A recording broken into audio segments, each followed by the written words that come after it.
नमस्कार मित्रांनो, स्वागत आहे तुमचं आपल्या चॅनलच्या पुन्हा एकदा नवीन ब्लॉगमध्ये। आणि मित्रांनो, अगोदरचा ब्लॉग बघितलात तुम्ही, त्याच्यामध्ये आम्ही आलो होतो ते म्हणजे गणपती बाप्पाच्या दर्शनाला गणपतीपुळेमध्ये। आणि आता मी आलो इथे म्हणजे हे बघा, प्राचीन कोकण बघाय। तर मित्रांनो, या प्राचीन कोकणमध्ये आपल्याला आतमध्ये बघायला भेटेल ते म्हणजे 500 वर्षापूर्वी कोकणी माणूस कसा राहायचा, त्याची जीवनशैली कशी होती, तो शिकार कसा करायचा आणि बाकीच्या सर्व गोष्टी आपल्याला इकडे या प्राचीन कोकणामध्ये बघायला भेटतील। तर चला आतमध्ये जाऊ आणि बघूया।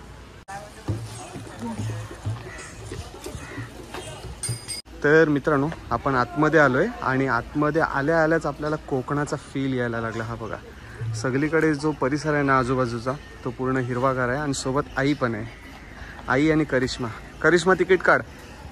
आणि समोरच तिकीट काउंटर आहे। तर आता तिकीट किती आहे ते पण मी तुम्हाला सांगतो। आणि इकडे हा बघा, बाबा बघा काय करते,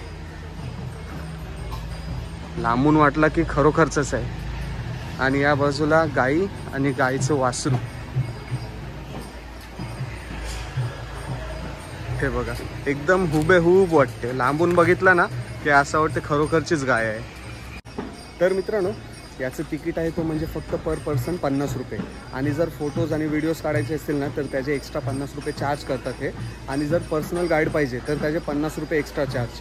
तर आपण पर्सनल गाईड घेतला आहे, त्याचं कारण म्हणजे आपल्याला पूर्ण माहिती घेता येईल आणि तुमच्यापर्यंत पोहोचवता येईल। तर चला आता व्हिडिओला सुरुवात करू। आतमध्ये जाऊन आलोय आपण आतमध्ये आणि आपल्यासोबत आहे ताई। काय नाव तुमचं? प्रीती। सो प्रीती ताई, सगळ्यात अगोदर सांगा की प्राचीन कोकण म्हणजे काय, याला प्राचीन कोकण का म्हटलं जाते? आतमध्ये 500 वर्षापूर्वीचं कोकणी खेड कसं आहे ना, ते सगळं स्टॅच्यू स्वरूपात दाखवलं म्हणून याला प्राचीन कोकण बोलतो। ओके ओके, तर चला आता आपल्याला आतमध्ये काय काय बघायला भेटेल? जातानाच फोटो काढत चला, कारण एक्झिटचा रस्ता वेगळा आहे। नमस्कार, मी प्रीती प्राचीन कोकणमध्ये आपले स्वागत करते। Konkan tourism development and research centre ही आमची संस्था आहे। या ठिकाणी पर्यटनात रोजगार निर्मिती हा विषय घेऊन ते काम करत आहे। आपली संस्कृती ही निसर्गातून फुलली आहे। पूर्वजांनी विविध वनस्पती व प्राणी यांना दैवत्व बहाल केले, त्यांच्याविषयी कृतज्ञता व्यक्त केली आहे। पूर्वी प्रत्येक गावात राखीव जंगल असे, त्याला देवराई असे म्हणतात। त्यातील वनस्पती व प्राणी यांची हत्या केल्यास ते पाप समजले जाते। विविध धार्मिक ग्रंथांचा अभ्यास करून आम्ही येथे नक्षत्र बाग तयार केली। प्रत्येकाच्या जन्म नक्षत्रानुसार एक वृक्ष आराध्य वृक्ष म्हणून मानला जातो। त्यांची पूजा अर्चा केल्यास त्या व्यक्तीला धन, सौख्य, आरोग्य प्राप्त होते। बाहेर बोर्ड लावलाय, एक्झिट करताना पाहू शकतो। ओके चला, तर चला आता आतमध्ये आपल्याला काय काय बघायला भेटते ना ते समजेल। हा पिंपळ पार आहे। आपण कोकणी माणसं वड पिंपळ यांना पवित्र मानतात, तसेच त्यांना दीर्घायुष्याची प्रतीके मानलेली आहे। याला पिंपळ पार म्हणतात, कारण त्याच्या भोवती जो दगडी कठ्ठा बांधलाय त्याला कोकणी भाषेमध्ये पार असं म्हणतात। हा पार 400 वर्षापूर्वी बांधला गेला। जेव्हा पार बांधला गेला त्यावेळी तिथे पिंपळाचं रोप लावण्यात आलं, म्हणजेच हा पिंपळ सुद्धा 400 वर्षापूर्वीचा जुनाच आहे।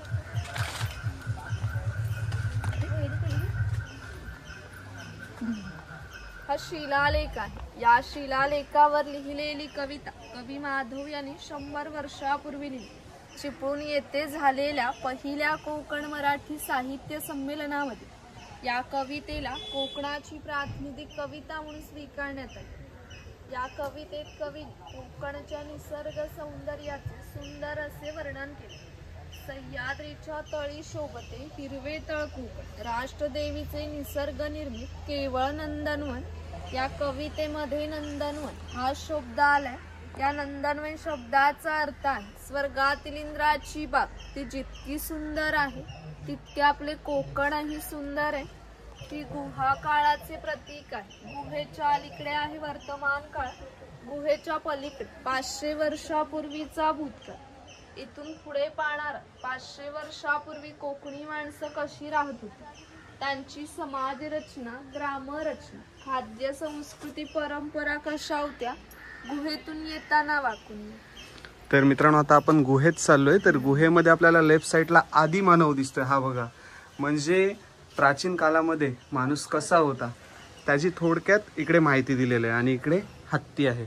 आई वाकून ये। तर चला या गुहेतून आपण चाललोय, जरा वाकून या येताना। आणि गुहेच्या बाहेर पडल्यानंतर हा काही असा नजारा आहे। भेरली माड हे कोकमचं झाड आहे। याच्या फळांपासून कोकम सरबत व कोकम आगळ तयार केले जाते. त्यांच्या बियांपासून तेल तयार केले जाते व त्याचा उपयोग कैलास जीवन सारख्या क्रीम मध्ये केला जातो. इकडे अजगराचं स्टॅच्यू दाखवलं. हा बघा मित्रांनो, झाडाला लपटलेला अजगर. त्याचं काय म्हणाला? कैलास जीवन सारख्या क्रीम मध्ये त्याचा उपयोग करतात, कोकमच्या बियांचा. आणि आजूबाजूला फक्त तुम्हाला जंगलच जंगल दिसेल. हा बघा, आणि इकडे कोल्हेचा स्टॅच्यू आहे. हाय ना आज तरस खरोखरचाच वाटते ना.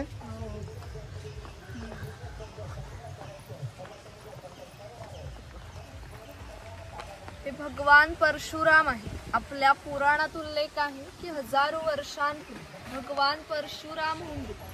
त्यांनी सर्व पृथ्वी जिंकून घेतली व जिंकून घेतली सर्व पृथ्वी त्यांनी दान केली. दान केलेली कोणतीही गोष्ट आपण स्वतःसाठी वापरत नाही, परंतु त्यांना राहण्यासाठी भूमी आवश्यक होती. आपण ज्या ठिकाणी उभे आहोत त्या ठिकाणी हजारो वर्षापूर्वी समुद्र होता. त्याच्याशी त्यांनी युद्ध केले व त्याला 40 ते 50 किलोमीटर पाठीमागे ढकलले व या सुंदर कोकण प्रदेशाची निर्मिती केली. म्हणून या कोकण प्रदेशाला परशुरामांची भूमी असेही म्हणतात.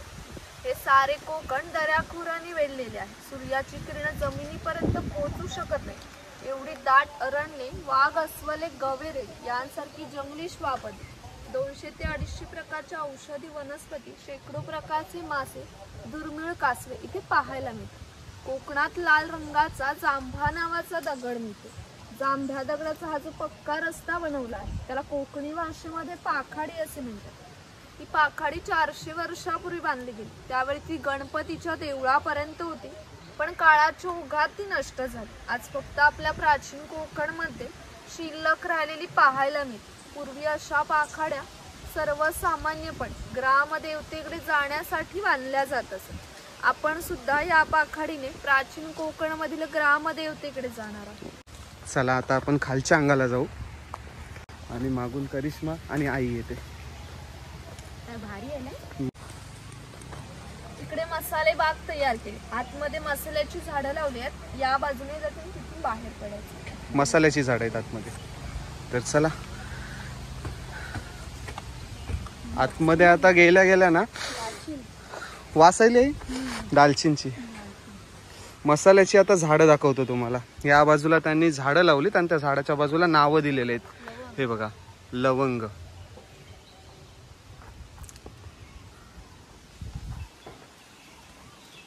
वनवासी. इकडे एक वनवासी धनुष्यबाण घेऊन शिकारीच्या शोधात आहे. हा बघा, आणि याची शिकार समोर आहे. बघा, हरणाची शिकार. म्हणजे प्राचीन काली लोक शिकार करून आपला उदरनिर्वाह करायचे. तेच थोडक्यात आपल्याला दाखवण्याचा प्रयत्न केला यांनी. चला पुढे जाऊ. पुढे गेल्यानंतर आणखीन एक मसाल्याचं झाड आहे. हे बघा, जायफल. जायफलचं झाड आहे मित्रांनो. त्याच्या बाजूला आणखीन एक झाड आहे, वेखंड. वेखंडाची झाडं. वेखंडाच्या झाडानंतर जायफल. हा बघा मित्रांनो, हे आहे ते म्हणजे जायफलाचं झाड. सर्व प्रकारच्या मसाल्यांची इकडे झाडे उपलब्ध आहेत. दालचिनीचं झाड. दालचिनीच्या झाडानंतर आंबे हळद. ही आंबे हळद जमिनीत आहे, दिसणार नाही. दिसते काय? हा. आणि खालच्या बाजूला बघा गोठा आहे आय थिंक.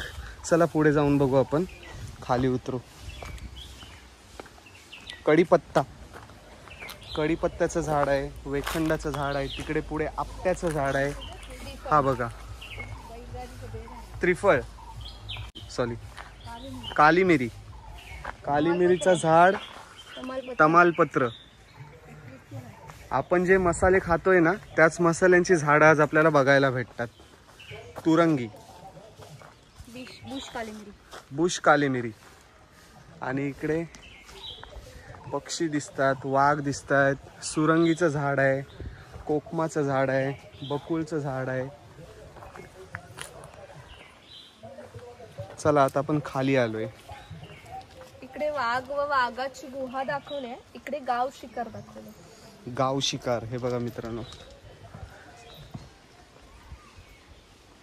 पहिले गावातील लोक एकत्र जमून शिकारीला जंगलामध्ये जायचं आणि डुकराची हरणाची शिकार करायचे आणि ते खांद्यावर घेऊन आपल्या परिवाराला खाण्यासाठी ते घेऊन यायचे. तेच इकडे दाखवण्याचा प्रयत्न केलेला आहे. त्रिफळाचं झाड आहे. त्रिफळाची फळे जंतुनाशक असतात. शेतकरी त्यांचा उपयोग धान्य साठवण्यासाठी व गरम मसाल्याच्या पदार्थांमध्येही केला जातो. इकडे माडीवाला पण दिसतोय तुम्हाला. माडीवाला दाखवलाय, ताडी माडी काढणार. ताडी माडी.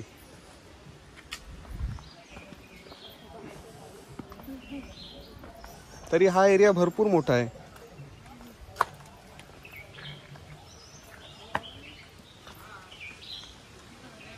ग्रामदेवतेचं मंदिर आहे. पूर्वी धार्मिक संस्था गाव नियंत्रित करत असत. गावातील गावकरी एकत्र येत असत. गावातील 2 व्यक्तींची भांडणे झाली तर सगळा गाव एकत्र येऊन गाव प्रमुख त्यांच्या समोर न्यायदान करत असे.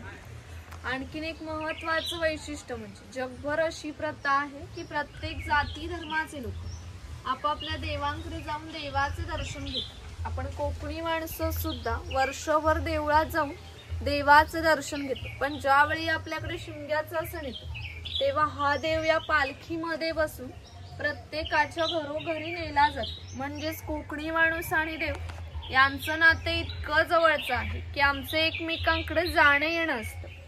या देवीचं नाव आहे वाघजाई. हे नाव जाणीवपूर्वक ठेवलं. असं म्हणतात की ज्या निसर्गात वाघ आहे तो निसर्ग समृद्ध असतो. 500 वर्षापूर्वीचा निसर्ग समृद्ध होता. त्याला आमच्या भावविश्वामध्ये देवत्वाचं स्थान आहे.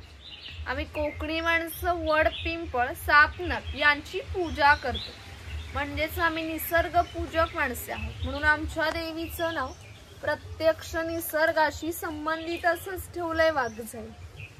थँक्यू. एवढी चांगली माहिती देता तुम्ही. आजपर्यंत मी या देवीचं नाव फक्त ऐकलं होतं की वाघजाई आई, आणि पालखी वगैरे पण असते कोकणामध्ये बऱ्याचशा ठिकाणी, पण आज मला तुमच्या मार्फत समजलं की वाघजाई या आईचं नाव वाघजाई का ठेवण्यात आलं. इथे काही पारंपरिक वाद्य आहेत. लाकडी ढोल आहेत, मातीचे ताशे आहेत. त्याखालील भाग हा मातीचा बनवला. हे ताशे 110 वर्षापूर्वीचे जुने आहेत. जर वाजवणारे कसबी असतील तर त्यांचा आवाज 1 ते 2 किलोमीटर पर्यंत जात असेल. पूर्वी त्यांचा उपयोग धार्मिक कार्यात व संदेशवहनात केला जात असे.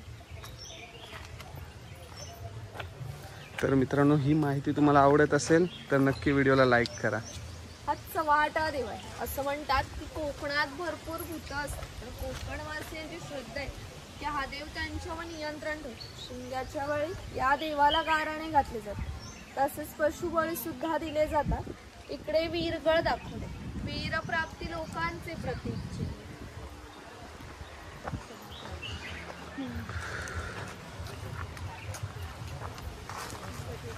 कडक लक्ष्मी. इकडे कडक लक्ष्मी दाखवली. पोतराज लोक आपल्या अंगावर चापकाने मारून घेतात ना, ते इकडे दाखवले. म्हणजे आपल्या गावात जो गाबू वाला येतो आपण बोलतो ना, तोच कडक लक्ष्मी. चला आता पुढे आणखीन भरपूर आहे. तुम्हाला सर्व माहिती या व्हिडिओमध्ये मिळून जाईल. व्हिडिओ स्किप न करता व्हिडिओ पूर्ण बघा. हा कोळी समाज आहे. कोळी समाजाची लोक समुद्राच्या इतकी जवळ राहतात की समुद्राच्या भरतीचे पण त्यांच्या घराला लागून जातात. एवढी छोटी ओढी घेऊन हे लोक 8 ते 10 तास खोलवर समुद्रामध्ये मासेमारी करतात. कधी कधी समुद्राच्या उसळणाऱ्या लाटा त्या त्यांच्या होडीपेक्षा मोठ्या असतात, तरी हे लोक कुशलतेने होडी वल्लवतात व पहाटेच्या वेळी घरी परत येतात.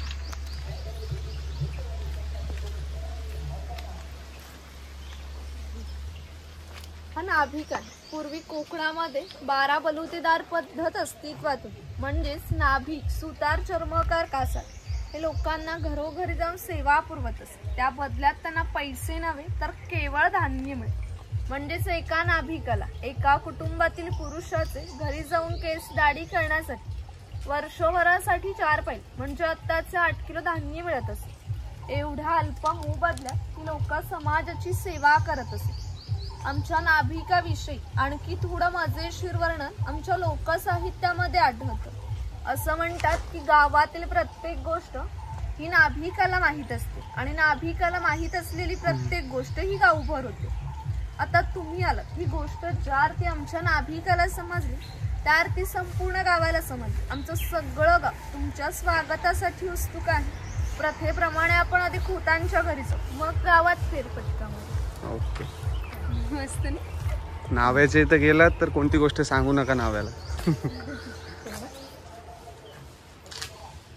हा खोत आहे राजाच्या गावातील थेट प्रतिनिधी म्हणजे खोत. धार्मिक व राजकीय बाबतीत पहिला मान हा खोतांचा असतो. खोत हा गावचा प्रमुख असेल. गावात न्यायदानकडे महसूल गोळा करणे, कायदा व सुव्यवस्था सांभाळणे इत्यादी कामे खोतांची असत. खोत लोक जमीनदार असत. सर्वसामान्यपणे सुख वस्तू असत. त्यांच्या बसण्याच्या लग्बीवरूनच ते कसे ऐषारामी जीवन जगायचे याची तुम्हाला कल्पना येईल. खोतांची बायको कोकणी स्त्रिया सुंदरही होत्या आणि शूरही होत्या, परंतु त्यांना स्वातंत्र्य नव्हते. माझ घरचा उंबरठा हीच त्यांच्यासाठी मर्यादा होती. ती खोतांची 2 मुले आहेत. ती आपला परंपरागत खेळ सोंगट्या खेळत आहेत. हाच खेळ महाभारतामध्ये धर्मराज आणि दुर्योधन यांच्यामध्ये देऊत या नावाने खेळला गेला. हस्तिदंती पासे असतात किंवा शंखांच्या कवड्या असतात, त्या पुढे मागे सरकवून हा खेळ खेळला जातो. जर खेळणारे कसबी असतील तर हा खेळ 1 ते 2 रात्र सहज रंगत असेल. इतका मजेशीर खेळ आहे. खोत ज्या उंचवटावर बसले त्याला ओटी असे म्हणतात. गावातील मान्यवरांनी ओटीला बसायचे. ती समोर आहे ती पडवी. सर्वसामान्यांनी पडवीला बसायचे.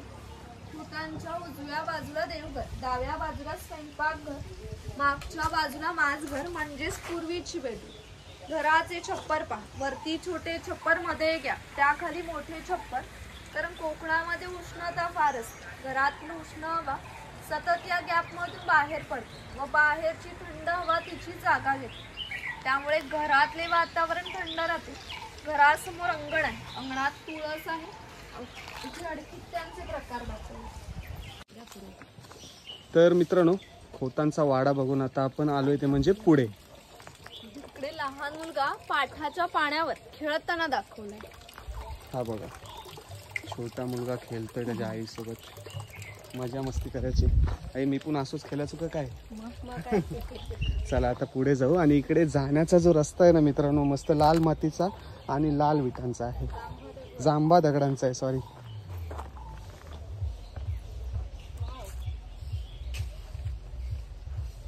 हा शेतकरी आहे. पूर्वी त्याचं घर जसं असायचं अगदी तसंच घर तो उभारला. ही चूल दिसते, तिला कोकणी भाषेमध्ये पिरसा असं म्हणतात. ती सतत पेटी ठेवली जायची, कारण पूर्वी घरामध्ये लायटर किंवा माचीस नव्हती. शेतकऱ्याच्या बायकोला स्वयंपाक करायचा असे तेव्हा ती इथले 2-3 निकर घेऊन स्वयंपाक चुलीत विस्तव पेटवत असे.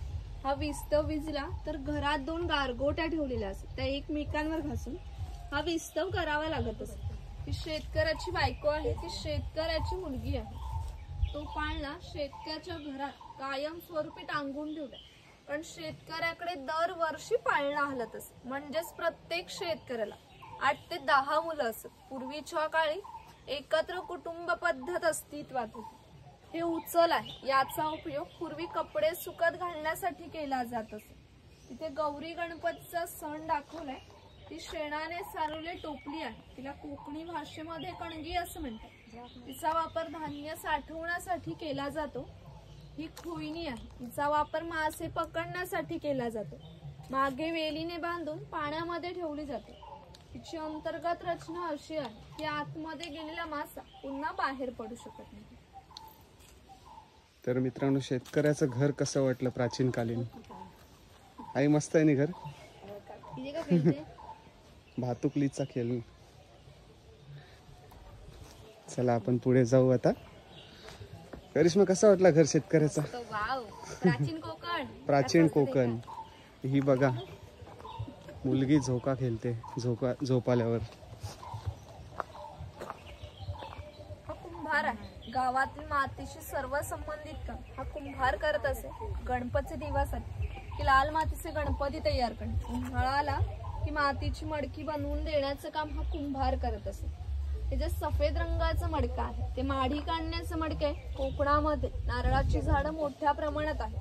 त्याला नारळ येण्यापूर्वी पोळ येते, तिला आडवा काप दिला जातो, बाजूने विशिष्ट झाडपाला लावला जातो. तो पाला आतील माडी शोषून घेतो व थेंब थेंब गळणारी माडी मडके वरच्यावर लावून त्यामध्ये साठवली जाते.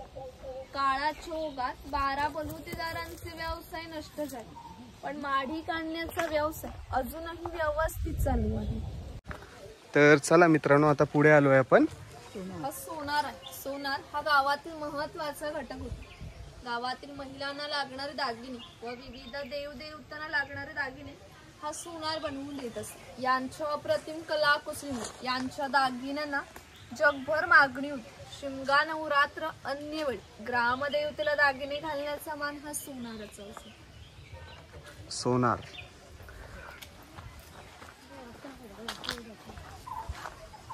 हा वाणी आहे. चौल, राजापूर, दाभोळ या कोकणातील बंदरांना 5000 वर्षापूर्वीचा इतिहास आहे. या बंदरांमधून निर्यात होणाऱ्या वस्तूंमध्ये हस्तकौशल्याच्या वस्तू, हस्तिदंती वस्तू, तलम, कापड, शंख, शिंपी इत्यादींची निर्यात हा वाणी करत असतो. त्याबदल्या संपूर्ण जगात भारतात सोने येत असते. म्हणजे जे भारत आणि सुवर्णयुग अनुभवले त्याची प्रवेशद्वार ही कोकणाची बंदरे होती. तर मित्रांनो, जमलं ना तर गणपतीपुळेला आल्यानंतर तुम्ही एकदा नक्की इकडे व्हिजिट करा. खूप छान माहिती भेटेल आणि खूप छान वाटेल तुम्हाला पण. हा सुतार आहे. कोकणातील 12 बलुतेदार दाखवताना जे अधिक कौशल्यवान आहे ते इथे दाखवले आहे. त्यापैकी हा सुतार आहे. सुताराचे काम शेतकऱ्याला लागणार लाकडी अवजारे बनवून देणे. हा सुतार सावंतवाडीचा आहे. सावंतवाडी लोकांचे लाकडावरील कोरीव काम जगप्रसिद्ध आहे. त्यांच्या काही हस्तकौशल्याच्या वस्तू तुम्हाला आमच्या हस्तकला विक्री केंद्रात पाहायला मिळतील. इथे दरवेशी दाखवलाय अस्वलाचा खेळ करणारा आणि इकडे गारुडी दाखवलाय सापाचा खेळ करणारा. हा बघा मित्रांनो, अस्वलाला कसा नाचवतोय आणि या बाजूला गारुडी आहे. तो मुंगूस आणि साप दिसतोय खाली तुम्हाला, सापाला नाचवतोय. चला पुढे जाऊ आपण. आता लोहारा जवळ आलोय आता आपण. हा लोहार आहे. ज्याप्रमाणे शेतकऱ्याला लागणारी लाकडी अवजारे बनवून देण्याचं काम सुतार करत असे, त्याचप्रमाणे लोखंडी अवजारे बनवून देण्याचं काम हा लोहार करत असे. उदाहरणार्थ कोयता, कुऱ्हाड, नांगराचे 500 वर्षापूर्वी कोकणाची राजकीय परिस्थिती अस्थिर होती. बरेचसे लोक सैन्यामध्ये होते. त्यांना लागणाऱ्या लोखंडी ढाली व तलवारी बनवून देण्याचं काम हा लोहार करत असे. याचे वैशिष्ट्य म्हणजे कोकणात अजूनही खोत व मराठा यांच्याकडे काहीशा वर्षापूर्वीच लोखंडी तलवारी आहे. त्यांना अजूनही गंज आलेलं नाही. दर दसऱ्याला त्यांची पूजा केली जाते. तेली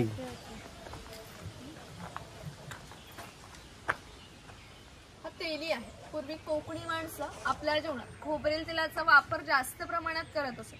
शेतकरी आपल्या बागेतील खोबरे स्वतः तेलाकडे नेऊन देत असत व तेली त्याच्या देखत तेल पाडून देत असत.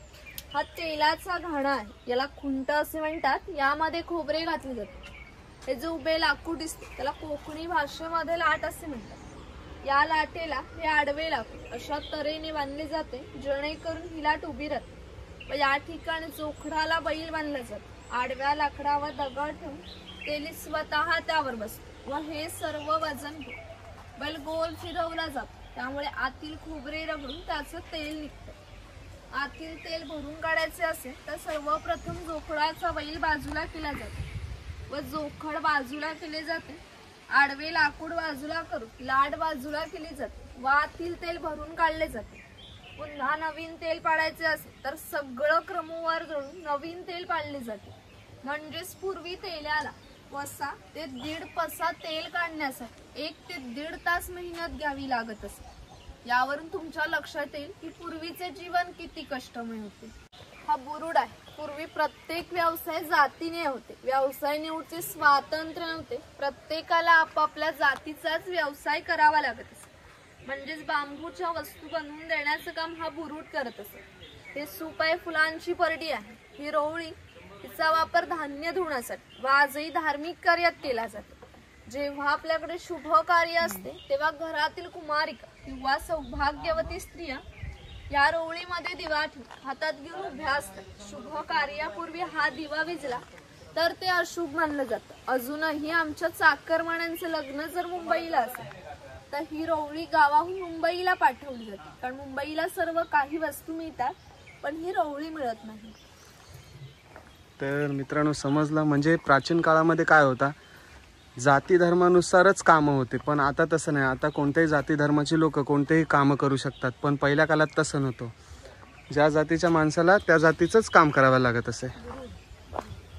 चला आता पुढे चाललोय आपण. एवढा टाइम गेला पण कंटाळा आला नाही, असं वाटते की कुठल्या तरी नवीन जगामध्ये आलोय आपण. कटक स्वयंपाकघर आहे. पूर्वी प्रत्येक समाजाची स्वतंत्र अशी खाद्य संस्कृती आहे. कोणत्याही दोन समाजाची खाद्य संस्कृती समान नव्हती. म्हणजेच कोकणी माणसांची चविष्ट अशी खाद्य संस्कृती आहे. कोकणी माणसं आपल्या जेवणात भात व मासे मोठ्या प्रमाणात खातात. कोकणातून माशाची आमटी, उकडीचे मोदक व भाजणीचे वडे न खाणे म्हणजे कोकण न अनुभवल्यासारखे आहे. पूर्वी घरामध्ये दगडमातीच्या वस्तू असत. ते जातणीसारखे दिसते, त्याला घिरट असे म्हणतात. जातणीमध्ये धान्य दळून निघते तर घिरटामध्ये भात घातले जाते. तेव्हा अख्खा तांदूळ बाजूला होतो, कोंडा बाहेर काढला जातो. हे मोदक पात्र आहे, म्हणजेच पूर्वीचा कोकणी कुकर. यामध्ये पाणी ठेवलं जातं व या चाळणीवर केळीचे पान ठेवून त्यावर मोदक ठेवले जाते, त्यामुळे आतील मोदक शिजून निघतात. हे पुरण यंत्र आहे. यामध्ये डाळ घातली जाते व हेरवट दोन्ही बाजूनी उलट सुलट फिरवले जातात, जेणेकरून आतील डाळ वाटून निघते व याच्या पुरण पोळ्या बनवल्या जातात. तो टिफिन बॉक्स आहे. वरती पाण्याचा तांब्या, त्याखाली डब, बाजूला 2 चमचे आहेत, दोन्ही बाजूनी लॉक आहे. ती चहाची किटली आहे. हे शेवयाचं लाकडी यंत्र आहे, लोखंडी यंत्र. ही दगडी उकळ आहे. याचे पूर्वी भाताचे पोहे काढले जात असे. इथे लाकडी चमचे दाखवले. किती भारी आहे ना. आताच्या काळात फक्त याच्यामधलं काय राहिलंय, एक लाडू बनवायचं राहिलंय आणि घटी राहिली. बाकीचा हे ते सगळं संपुष्टात येत चाललं आपल्या इथे. चला आता पुढे आणखीन आपल्याला काय नवीन बघायला भेटते ना ते दाखवतो तुम्हाला. म्हावरा बाजार मच्छी मार्केट ताजा हाय, बर्फांचा नाही. मच्छी मार्केट भारी आहे. चला आता पुढे चाललोय आपण. शिवण काम. हा कासार आहे. मगाशी सांगितल्याप्रमाणे 12 बलूत येतात. लोकांच्या घरोघरी जाऊन सेवा पुरवत असते. त्याचप्रमाणे हा कासार या मुलीच्या घरी आला. तुम्ही कोकणी मुलींची लग्न वयाच्या 8व्या ते 10व्या वर्षी होत असते. तोपर्यंत या मुलींना बांगड्या भरण्याचा कोणताही मोबदला हा कासार घेत नसे. ज्यावेळी मुलीचे लग्न होईल त्यावेळी मुलीचे वडील या कासाराला एक सोन्याचा छोटासा दागिना देत असत. या व्यतिरिक्त कोणताही मोबदला या लोकांना मिळत नसे. म्हणजेच हा कासार या मुलीला 8 ते 10 वर्ष क्रेडिट देत असे. म्हणजेच पूर्वीची समाज रचना ही एकमेकांच्या विश्वासावर आधारलेली होती. थोडक्यात 12 बलुतीदार आपले काम कोणत्याही नफ्या तोट्याचा विचार न करता केवळ कर्तव्य म्हणून करत असे. पण हल्लीच्या काळात एवढा विश्वास आता राहिलाय नाही, जो पहिल्या काळातल्या लोकांमध्ये होता तो. बरोबर नाही? विश्वासावर काम चालायचं. हल्ली सासूचा विश्वास सुनेवर नाही. चला. हो हो हो. पाणवता जरी प्रत्येक गावात भरपूर मोठे जंगल होते, त्यामुळे गावात मोठ्या प्रमाणात पाणी उपलब्ध होतं. ग्रामदेवतेनंतर पाणवता हे एकमेव ठिकाण आहे. सगळा गाव एकत्र येत असते. लहान मुलं मासेमारी व अंघोळीसाठी येतात, तर स्त्रिया पाणी भरण्यासाठी आणि कपडे धुण्यासाठी या ठिकाणी येत असत. थोडक्यात ग्रामीण जीवनाचं मध्यवर्ती केंद्र हा पाणवता होता. वरती खवले मांजर दाखवले. खवल्या मांजर. चला आता आणखीन पुढे आहे काहीतरी नवीन.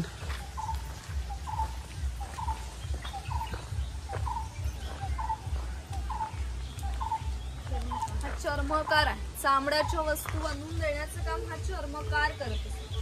याच्या जोडीला आणखी एक प्रसंग सांगतो की जो 500 वर्षापूर्वी घडला. इथून 80 किलोमीटर अंतरावर मार्लेश्वर नावाचे देवस्थान.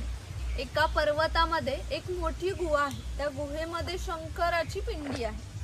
अजूनही त्या गुहेमध्ये जिवंत साप आहे. पूर्वी मार्लेश्वर देव एका गावामध्ये राहत होता.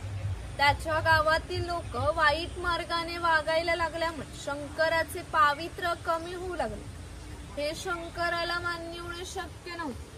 त्याने गाव सोडण्याचा निर्णय घेतला व मकर संक्रांतीच्या आदल्या रात्री तो गावाच्या बाहेर पडला. गावाच्या बाहेर या चर्मकाराचे घर होते. चर्मकार गरीब पण श्रद्धाळू आणि नीतिवान होते. शंकराने कोणत्याही जातीपातीचा भेदभाव न करता चर्मकाराला मशाल दाखवण्याची विनंती केली. चर्मकाराने अतिथी देव भव समजून मशाल दाखवण्यास सुरुवात केली. शंकराने आज ज्या ठिकाणी मार्लेश्वर आहे त्या ठिकाणी जाऊन आपले खरे रूप प्रकट केले व चर्मकाराला दर्शन दिले. त्याला सांगितले, यापुढे मी याच ठिकाणी राहणार आहे. या गोष्टीला जवळजवळ 500 वर्ष होऊन गेली.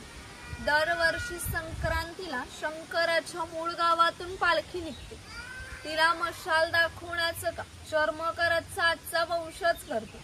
म्हणजेच मार्लेश्वर हे असे देवस्थान आहे की त्या ठिकाणी कोणताही जातीभेद मानला जात नाही. कशी वाटली स्टोरी? आईला आवडली हो जाम. चला, इकडे जाताना तुम्हाला मध्ये मध्ये सुंदर सुंदर असे पेंटिंग दिसतात. तर त्या नुसत्या पेंटिंग नाही तर त्या पेंटिंगचं मिनिंग पण खूप भारी आहे.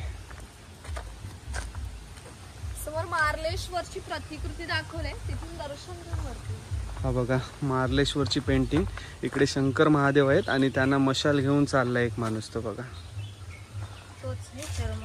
हे तुम्ही व्हिडिओ पॉज करून वाचू शकता. चला पुढे जाऊ. हा धनगर आहे. धनगर या मराठी शब्दाचा अर्थ आहे ज्याच्याकडे भरपूर धन आहे. हा धनगर समाज कोकणातील इतक्या दुर्गम ठिकाणी राहत असतो. तिथून त्यांचा पहिला बस स्टॉप 10 ते 12 किलोमीटर अंतरावर असतो. ज्यावेळी हे लोक गावामध्ये तेव्हा पायात चामड्याच्या वाना, हातात घुंगराची काठी, खांद्यावर फाटकी घुंगरू या वेशभूषेत येत असत. असे असले तरी 100 ते 125 गाई, 5 ते 25 म्हशींचा मालक हा धनगर होता. प्रत्येक गाई म्हशीची किंमत 8 ते 10 हजारापर्यंत असते. या सर्वांची विक्री करायची म्हटली तर काहीशा लाखांमध्ये जात असे. एवढा धनसंपत्तीचा मालक हा धनगर होता. कोकणी माणसांची राहणी साधी असल्यामुळे यांची राहणी सुद्धा साधी होती. इकडे बकरीची गोठी दाखवली. जंगली श्वापदांपासून संरक्षण करण्यासाठी ती अशी उंचावर बांधली. आतमध्ये 2 बांबूंच्या मध्ये फटे, कारण त्यांनी केलेल्या मैला यातून बाहेर पडत असे.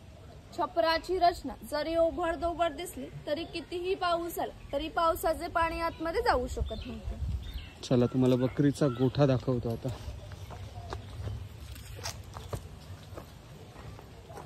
हा बघा मित्रांनो, बकरीचा गोठा.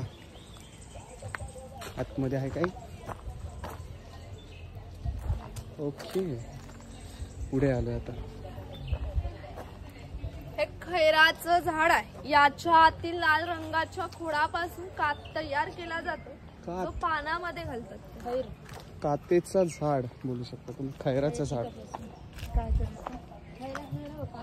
ही कातवट्टी आहे. ते खैराचं झाड तोडलं जातं. त्याच्या आतील खोडाचे छोटे तुकडे केले जातात. पहिल्या 4 मडक्यांमध्ये पाण्यासोबत उकळवले जाते आणि जो लाल रंगाचा पाक तयार होतो तो 5व्या मडक्यामध्ये विशिष्ट तापमानामध्ये उकळवला जातो. तो पाक सावलीमध्ये सुकत घालून त्याच्या छोट्या वड्या पडल्या जातात. म्हणजेच कात होण्याच्या प्रक्रियेला 3 ते 4 महिने लागतात. बापरे, आंबा ते किती मोठा आहे.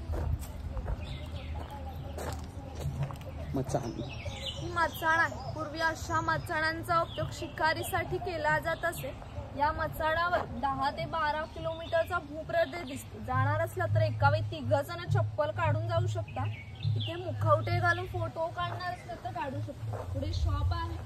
काही खरेदी करणार असलं तर करू शकता. तिथूनच पुढे लास्ट पॉइंट आहे शंख प्रदर्शन. त्याच्या बाजूने एक्झिट आहे. तिकडे गाईड आहेत, ते वेगळे आहेत. नमस्कार, इथे माझं गाईड संपलं. ओके, थँक्यू ताई, खूप छान माहिती दिली. काय तुमचं नाव परत एकदा सांगा? प्रीती. तुम्ही इकडचेच? ओके, तर आपला व्हिडिओ नक्की बघा. विनायक सोडेकर युट्यूब चॅनलचं नाव आहे. धन्यवाद. तर मित्रांनो, संपूर्ण कोकण फिरून झाला आपला आणि इकडे आल्यानंतर एक त्यांचं शॉप आहे. हा बघा, या शॉपमध्ये ना तुम्हाला सगळी लाकडाची खेळणी वगैरे भेटून जातील. खूप छान छान खेळणी आहेत. हे बघा, सर्व काही लाकडाच्या वस्तू भेटून जातील तुम्हाला. तर चला करिश्मा आणि आई शॉपिंग करते थोडीफार, ज्या काही गोष्टी आवडतील त्या. आणि या बाजूला मला आवडलाय तो म्हणजे सुरमई मच्छीचे लोणचे आणि बोंबील लोणचे. करिश्मा कंचा घेतेस? बोंबील लोणचे ट्राय करू. शंख प्रदर्शन तिथूनच खाली एक्झिट आहे. लास्ट पॉइंटला फोटो व्हिडिओज काढायला अलाउड नाही. ओके. तर मित्रांनो, प्राचीन कोकण आपला फिरून झालाय. आतमध्ये गेल्यानंतर एकदम निसर्गरम्य असं वातावरण होता. आणि तुम्हाला एक सजेस्ट करेन, जर तुम्ही आतमध्ये जाताय, कधी इकडे येताय, तर तुम्ही ना गाईड 100% घ्या. जर तुम्ही गाईड घेताय ना तर तुम्हाला प्रॉपर माहिती भेटते. तर मित्रांनो, हा व्हिडिओ कसा वाटला? हा व्हिडिओ जर आवडला असेल तर व्हिडिओला नक्की लाईक करा, शेअर करा आणि चॅनलवर नवीन असेल तर चॅनलला नक्की सबस्क्राईब करा. आणि जर तुम्हाला जमलं, जर तुम्ही कधी गणपतीपुळेला बाप्पाच्या दर्शनासाठी येता, तर 10 ते 15 मिनिटाच्या दूर अंतरावर आहे तो म्हणजे प्राचीन कोकण. नक्की विजिट करा. चला मित्रांनो, बाय बाय. भेटू पुढच्या ब्लॉगमध्ये.